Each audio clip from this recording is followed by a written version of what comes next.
Episode 117 Memories from Vidushi's Life। Sushila हैरान हो गई। विदुषी, ऐसे करने की सोच भी मत लेना। क्यों? आपको क्या लगता है मेरे अंदर हिम्मत नहीं है? विधि बहुत देर से सुशीला की बातों को टॉलरेट कर रही थी, लेकिन सुशीला बार बार उसको कुछ गलत करने के लिए उकसा रही थी। विधि ने गुस्से में आकर मिस्टर रावत को ऑर्डर दिया, इस औरत को गाड़ी से बाहर निकालो।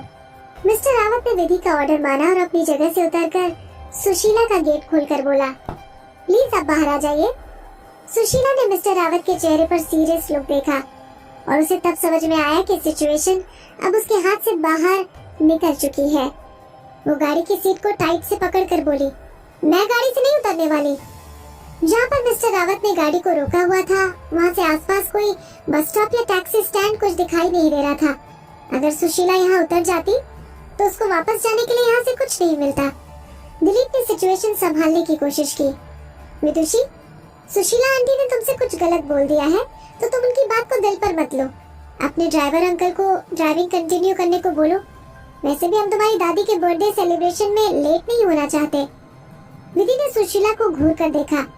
अगर तुम्हें गाड़ी से नहीं उतरना तो तुम्हें मेरे से माफी मांगनी पड़ेगी। माफी? मैं तुमसे क्यों माफी मांगू? सुशीला एक बार फिर से अपनी जिद पर अड़ गई। मिस्टर रावत ने सुशीला को उसकी कोहनी से पकड़ा। मैडम, आप अभी के अभी गाड़ी से नीचे उतर जाओ, वरना मुझे आपके साथ फिजिकल होना पड़ेगा। इस सिचुएशन में सुशीला फंस गई। बेशक उसके अंदर विधि के लिए बहुत गुस्सा भरा हुआ था, लेकिन उसके पास विधि से माफी मांगने के अलावा और कोई चारा नहीं था। सॉरी, गाड़ी से उतरना तो नहीं है? विधि ने गुस्से में पूछा। नहीं। अच्छी बात है, विधि ने कहा, और अब चुप रहना। अगर मैंने तुम्हारे मुंह से एक शब्द भी सुन लिया तो तुम्हें गाड़ी से उतरना ही पड़ेगा, और मैं कोई सॉरी नहीं सुनूंगी। विदुषी, तुम इनको ऐसे कैसे ट्रीट? दिलीप विधि से सवाल करना चाहता था कि वो सुशीला आंटी से इतना रूड क्यों हो रही है, लेकिन विधि के गुस्से वाले एक्सप्रेशन देखकर दिलीप ने आगे कुछ बोलने की हिम्मत नहीं की। वो अपने मन में बोला, क्या ये लड़की सच में मेरी बेटी है? ये कब से इतनी स्ट्रॉन्ग माइंडेड और डेंजरस बन गई? विधि की धमकी सुनने के बाद सुशीला ने पूरे रास्ते अपना मुंह बंद करने का फैसला कर लिया, और तभी विधि ने मिस्टर रावत को ड्राइविंग कंटिन्यू करने को बोला। इस छोटे से इंसिडेंट होने के बाद गाड़ी में बैठे हुए किसी भी शख्स ने कुछ नहीं कहा। सब लोग अपनी अपनी तरफ खिड़की से बाहर के नजारे देखने लगे। धीरे धीरे ऊंची बिल्डिंग कच्चे बने हुए घरों में बदल गई। वो सब गांव में एंट्री ले चुके थे। उनकी व्हाइट BMW एक घर के सामने आकर रुक गई। चाचा, चाचा जी और चाची जी के साथ विदुषी दीदी भी आई है। गाड़ी का गेट खुलते ही एक छोटी बच्ची गेट पे आकर खुशी से चिल्लाने लगी, आनंदिता। उस छोटी लड़की को देखकर दिलीप का चिड़चिड़ापन खत्म हो गया। उस लड़की को गोदी में उठाकर उससे पूछने लगे, तुम्हारी मम्मी और दादी माँ कहाँ है? वो लड़की पीछे घर की तरफ इशारा करके बोली, माँ तो खाना बना रही है और दादी माँ कमरे में बैठी हुई है। घर में और भी बहुत से लोग आए हुए हैं, जैसे कि ताऊ जी, ताई जी, छोटे चाचा और चाची भी। आनंदिता अपनी छोटी उंगलियों पर लोगों को गिनते हुए बोली, पता है चाचा जी, छोटे वाले चाचा जी ने दादी को बहुत बड़ा सा बेड गिफ्ट किया है और सब लोग वहीं पर खड़े हुए हैं। चलो फिर हम भी चलकर देखते हैं। दिलीप ने आनंदिता को गोदी से उतारा और उसके पीछे चलने लगा। विधि वही गाड़ी के पास खड़ी होकर अपनी सराउंडिंग्स को पहचानने की कोशिश कर रही थी। ये गांव पुराने घरों से बना हुआ था। यहाँ पर लगभग सारे घर 2 मंजिला थे। वो पहले ऑर्फनेज में बड़ी हुई थी और फिर उसको आरव अपने मैंशन में ले गया। और इस जिंदगी में विधि ने सबसे पहले विविड डांस एंटरटेनमेंट का ट्रेनिंग कैंप देखा और उसके बाद फिर मोहित का अपार्टमेंट। विधि पहली बार किसी गांव को इतने करीब से देख रही थी, जहाँ पर चिमनी का धुआं और पास में बने हुए खेतों की महक थी। विधि आसपास के एनवायरनमेंट को महसूस करने की कोशिश कर रही थी।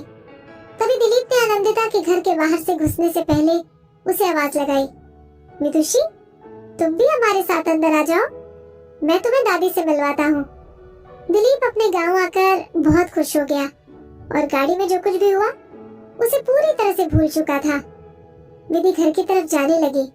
तभी मिस्टर रावत ने उसे बुलाया, विदुषी मैम, आपका सामान। मिस्टर रावत ने अच्छी तरह से पैक्ड हुआ बॉक्स विधि की गाड़ी के डिक्की से निकाल दिया। विधि ने मिस्टर रावत को थैंक यू बोला और उन्हें अपने घर में आने का इनविटेशन दिया, लेकिन मिस्टर रावत ने अंदर आने से मना कर दिया। मैम, मैं चलता हूँ, मैं आपको रात तक लेने आ जाऊंगा। ये बोलकर मिस्टर रावत गाड़ी लेकर चले गए। विधि बड़ा सा बॉक्स उठाकर दिलीप और सुशील के घर के पीछे चली गई। गांव में घरों के कमरे बड़े और स्पेशियस थे। घर में घुसते ही पहले कमरे में बहुत सारे लोग खड़े होकर आपस में बातें कर रहे थे। विधि की नजर तभी सीधे बेड पर जा टिकी। बेड बिल्कुल कमरे के बीचों बीच रखा हुआ था और वो मरून कलर का अच्छी लकड़ी वाला बेड था। ये बेड छोटे वाले चाचा ने दादी को गिफ्ट किया था। बेड पर बैठी हुई बूढ़ी औरत आंखें बंद करके हल्के से मुस्कुरा रही थी। नमस्ते दादी जी।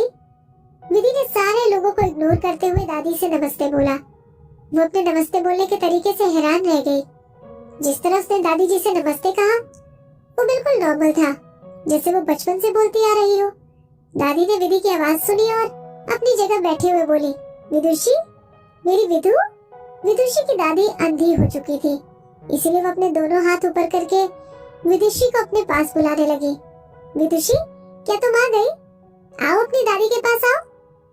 वहाँ खड़े सभी लोगों की नजरें एक लड़की पर जा रुकी जो कि अभी दरवाजे के पास खड़ी थी। उन्होंने एक खूबसूरत लड़की को देखा जिसने गुलाबी रंग का सूट पहना हुआ था। सब लोग विधि की फेयर स्किन और उसके ड्रेसिंग को जज करने लगे। कुछ लोग तो अपनी नजरें विधि से नहीं हटा पाए। हाँ दादी, आपकी विदुषी आ गई। विदुषी की ताई मुस्कुराते हुए उसके पास आई और उसका हाथ पकड़कर दादी के पास लाने लगी। तुम्हारी दादी रोज तुम्हारे बारे में बात करती है। हमसे तो वो ये भी पूछती है कि तुम कितनी बड़ी हो गई। अच्छा हुआ तुम अपने गरीब परिवार को नहीं भूली। विदुषी की ताई का हाथ पकड़ना विधि थोड़ी अनकंफर्टेबल हो गई। इधर आओ बेटी। दादी ने विधि को अपने पास बिठा लिया और उसके पूरे चेहरे पर अपना हाथ फेरने लगी। ये तो मेरी विधु है। दादी खुश हो गई। मेरी अच्छी बेटी, तुम्हें इतने सालों अपनी दादी की याद नहीं आई? मैं रोज तुम्हें याद करके सो जाती थी। वैसे तो शर्मा फैमिली में और भी बहुत सारे पोते पोतियां थे, लेकिन उन सबके असली मम्मी पापा भी थे। हालांकि विधि सिर्फ अकेली ऐसी लड़की थी जिसकी सौतेली माँ उसे बचपन से परेशान करती आई थी। विदुषी के लिए दादी के दिल में अलग जगह थी, इसीलिए दूसरे पोते पोतियों की जगह दादी सबसे ज्यादा विदुषी को याद करती थी। दादी के हाथ लगाने से विधि के दिमाग में विदुषी की पुरानी यादें ताजा होने लगी। उसकी दादी के साथ गुजारे हुए पल उसे याद आने लगे। विधि को समझ नहीं आया कि ये सब कुछ विदुषी की मेमोरीज की वजह से हो रहा है या फिर उसे आज तक अपने से किसी बड़े का प्यार नहीं मिला। वो दादी के छूने से इमोशनल होने लगी। विधि बिस्तर से नीचे उतरकर दादी के पैरों के पास जमीन पर बैठ गई। वो मुस्कुराते हुए बोली, दादी जी, मैं आपके लिए गिफ्ट लेकर आई हूँ।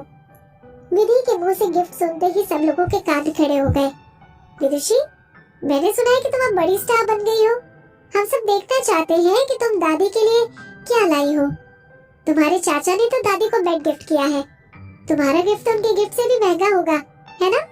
जल्दी से गिफ्ट खोलो, हम सब लोग देखना चाहते हैं। विधि ने ऊपर की तरफ औरत को देखा और उसके चेहरे को पहचानने की कोशिश करने लगी। विदुषी की मेमोरी से विधि को पता लगा कि ये छोटे वाले चाचा की पत्नी है। छोटी वाली चाची की बात सुनकर सब लोग विधि की गिफ्ट में दिलचस्पी दिखाने लगे। हाँ हाँ, हमें भी तो दिखाओ कि तुम अपनी दादी के लिए क्या लाई हो।